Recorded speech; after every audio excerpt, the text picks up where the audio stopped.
આજે આ પવિત્ર પરિસરમાં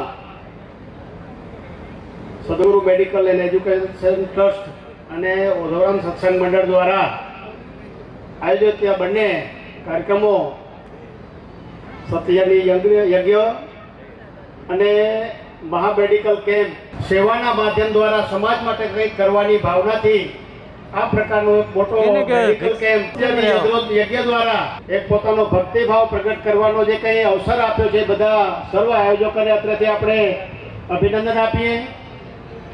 બીજો મિત્રો, આપણે ત્યાં હજારો વર્ષથી સેવાને પરમો ધર્મ કીધું છે, એટલે આપણે ત્યાં સેવા છે એ રોજબરોજની વસ્તુ સાથે વણાયેલી છે અને આપણે એમ માનીએ છીએ કે પ્રત્યેક જીવમાં ભગવાનનો વાસ રહેલો છે અને એ પ્રત્યેક જીવમાં મારા જેવો જીવ છે એટલે મારે બીજા માટે કંઈ કરવું જોઈએ એવી ભાવ આપણે હજારો વર્ષથી આપણી સંસ્કૃતિમાં એ રહેલો છે. એટલે જ આ સચરાચર સૃષ્ટિનો પણ હું ભાગ છું. મારી બીજા પ્રત્યે જવાબદારી છે. મને ભગવાને બુદ્ધિ આપી છે, મને ભગવાને બીજા કરતાં વિશેષ પ્રાણીઓ કરતાં વિશેષ બુદ્ધિ આપી છે, તો મારે બધાની કંઈક રખેવાળી કરવી જોઈએ, એની કંઈ ચિંતા કરવી જોઈએ.